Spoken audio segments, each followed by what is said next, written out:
তাপসী মালিককে যখন খুন করে হত্যা করা হয় ধর্ষণ করে, আজ পর্যন্ত বিচার হয়নি। 21 সিঙ্গুরে এটা হয়েছিল, নন্দীগ্রামে যখন 14 জন গুলিতে মারা যায় বা 10 জন হারিয়ে যায়, আজও তারা ফিরে আসেনি। এই কেসগুলো সব সিবিআইয়ের হাতে ছিল, রিজার্ভের কেসও ছিল, একটা কেসেরও বিচার হয়নি। এমনকি রবীন্দ্রনাথ ঠাকুরের নোবেল প্রাইজ চুরি হয়েছিল, সেই কেসটাও ছিল, মানুষ কোনো বিচার পায়নি। কিন্তু তবু মানুষের স্যাটিসফ্যাকশনের জন্য যদি কেউ ভাবতে পারে যে পুলিশ ঠিক মতো করতে পারছে না, যদিও Calcutta police is the best police in the world, তাদের তদন্তের যে সিস্টেমটা এবং সবচেয়ে ভালো অফিসারকে লাগানো হয়েছে সমস্ত কিছু দিয়ে। আমরা রোববার পর্যন্ত সবাইকে ডাকবো, আমাদের পুলিশ ডাকবে, এটা বিনীত বলবে, আমি বিনীতকে বলতে আহ্বান জানাচ্ছি। আমরা অলরেডি যে ইনভেস্টিগেশন প্রসেসের মধ্যে যারা যারা ওই পিওর কাছাকাছি ছিলেন, কোনো ধরনের কোনো কানেকশন আছে, ইনভলভমেন্ট আছে, প্রত্যেকটা লোককেই ডাকা হচ্ছে এবং ডাকা হবে যদি কারো না ডাকা হয়ে থাকে। এবং আমরা অলরেডি একটা হেল্পলাইন নাম্বার শুরু করেছি, ওর মধ্যে ডাক্তাররাও আমাদেরকে বলতে পারেন, অ্যানোনিমাসলি বলতে পারেন, ফিজিক্যালি এসে বলতে পারেন কি যদি কারো উপরে সন্দেহ থাকে, কি কারণে সন্দেহ আছে। ফ্যামিলি মেম্বার সঙ্গেও আমরা টাচে আছি। কালকে অ্যাডিশনাল CP1 পার্সোনালি এখানে এসেছিলেন, উনি ওনার ভিউটা জেনে গেছেন। আমিও আজকে এসেছি, ম্যাডাম এখানে এসেছেন, আমরা ওনার ভিউটা জেনে গেছি এবং ওদের সঙ্গে আমরা কন্টিনিউয়াসলি যোগাযোগে থাকবো এবং প্রোগ্রেস অফ ইনভেস্টিগেশন নিশ্চয়ই ওদের সঙ্গে শেয়ার করব। এবং আমরা নিশ্চিত কি আগামী 4-5 দিনের মধ্যে যদি আরও কেউ থাকে, আমরা নিশ্চয়ই ওদের সবাইকে আমরা নিশ্চয়ই অ্যারেস্ট করতে পারবো। আর যদি তা সত্ত্বেও যদি ফ্যামিলি স্যাটিসফ্যাকশন না থাকে, ম্যাডাম যা বলেছেন সেটা হবে।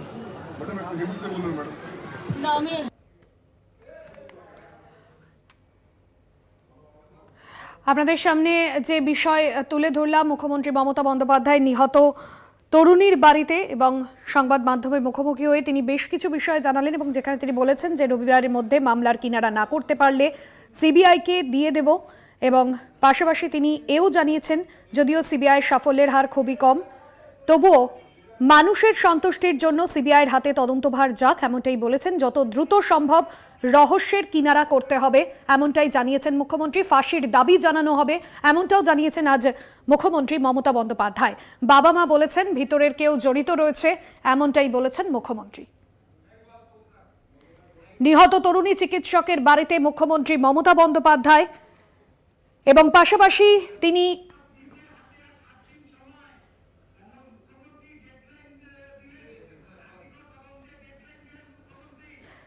যে প্রথম পরিবারকে ফোন করেছিল তাকে ডেকেও জিজ্ঞাসাবাদ করা হবে। রবিবারের মধ্যে তদন্তের কিনারা না হলে সিবিআই তদন্তভার নেবে এমনটাই জানিয়েছেন মুখ্যমন্ত্রী মমতা বন্দ্যোপাধ্যায়।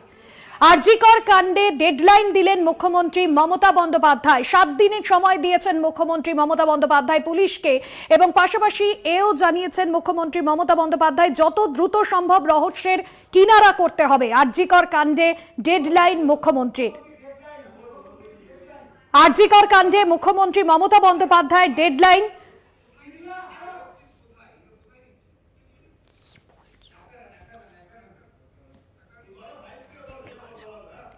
পরিবারের পাশে থাকার আশ্বাস দেন মুখ্যমন্ত্রী মমতা বন্দ্যোপাধ্যায়।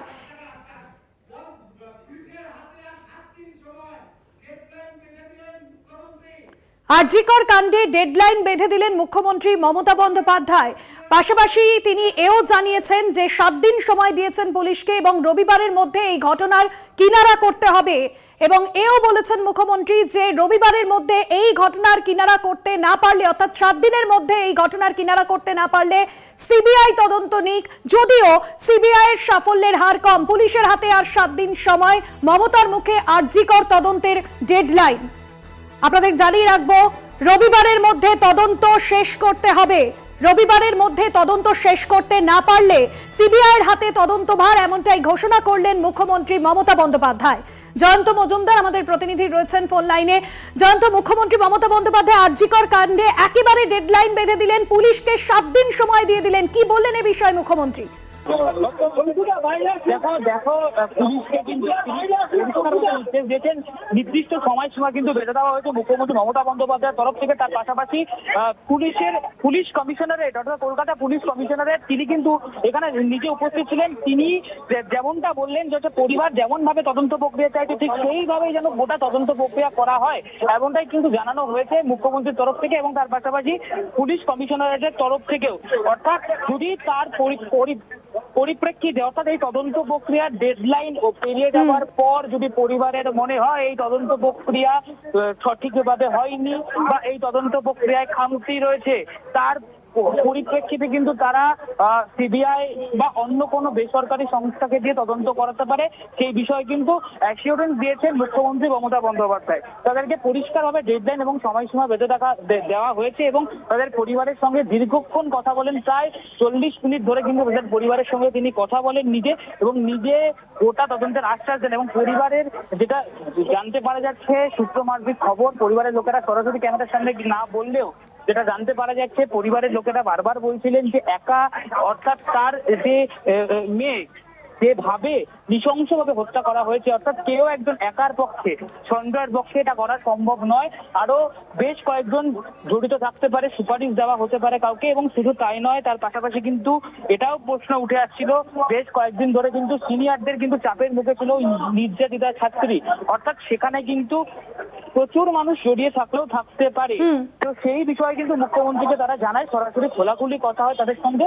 মুখ্যমন্ত্রী কিন্তু পরিষ্কারভাবে কিন্তু আশ্বাস দিয়ে যান এই বাড়ি থেকে যে তিনি পুরো বিষয়টা একদম নিরপেক্ষভাবে তদন্ত করে পুরো খতিয়ে দেখছে এবং পাশাপাশি পুলিশ কমিশনারেটকে তার পাশে দাঁড় করিয়ে রেখে কিন্তু তিনি মিডিয়ার সামনে অর্থাৎ আমাদের সামনে এবং পরিবারের সামনেও কিন্তু আশ্বাস দিয়ে যান যে নির্দিষ্ট সীমারেখার মধ্যে তদন্ত প্রক্রিয়ার পুরো ঘটনা কিন্তু একদম করে ফেলতে হবে।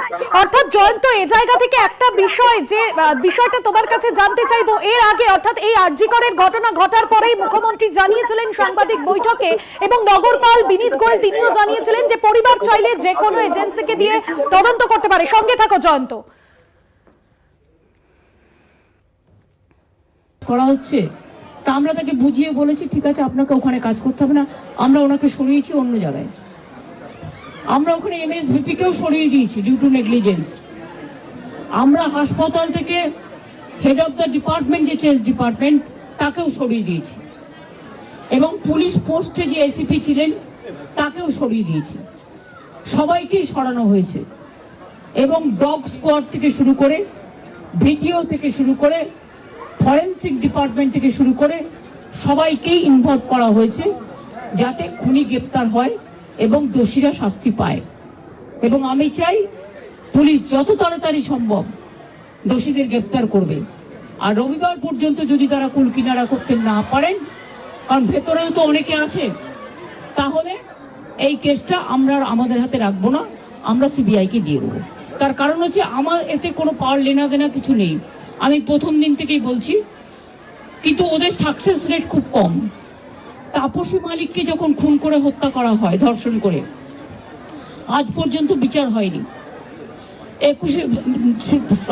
সিঙ্গুরে এটা হয়েছিল, নন্দীগ্রামে যখন 14 জন গুলিতে মারা যায় বা 10 জন হারিয়ে যায়, আজও তারা ফিরে আসেনি।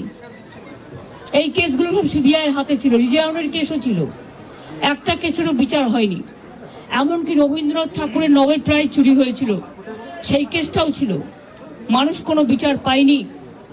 কিন্তু তবু মানুষের স্যাটিসফ্যাকশনের জন্য যদি কেউ ভাবতে পারে যে পুলিশ ঠিক মতো করতে পারছে না, যদিও ক্যালকাটা পুলিশের ভাবে আমাকে গালিগালাজ করা হচ্ছে, তা আমরা তাকে বুঝিয়ে বলেছি ঠিক আছে আপনাকে ওখানে কাজ করতে হবে না, আমরা ওনাকে সরিয়েছি অন্য জায়গায়। আমরা ওখানে MSVP কেও সরিয়ে দিয়েছি ডিউ টু নেগলিজেন্স। আমরা আপনাদের শোনালাম মুখ্যমন্ত্রী মমতা বন্দ্যোপাধ্যায় এ বিষয়ে ঠিক কি বলেছেন, যেখানে তিনি 7 দিন সময় দিয়েছেন, 7 দিনের ডেডলাইন বেঁধে দিয়েছেন আরজি কর কাণ্ডে মুখ্যমন্ত্রী মমতা বন্দ্যোপাধ্যায়। পাশাপাশি কড়া বার্তা তার, তদন্ত শেষ করতে না পারলে তদন্ত ছেড়ে দেবে রাজ্য এবং তদন্ত শেষ করতে না পারলে অর্থাৎ এই 7 দিনের সময়সীমার মধ্যে তদন্ত যদি শেষ না হয় সিবিআইয়ের হাতে দেব। জয়ন্ত মজুমদার রয়েছেন ফোন লাইনে। জয়ন্ত, এর আগেও মুখ্যমন্ত্রী বলেছিলেন যে কোনো এজেন্সিকে দিয়ে তদন্ত করাতে পারে রাজ্য সরকারের কোনো কিছু লুকোনো নেই। আজ মুখ্যমন্ত্রীর কড়া বার্তা, ডেডলাইন দিয়ে দিয়েছেন, 7 দিনের মধ্যে এই তদন্ত শেষ করতে হবে।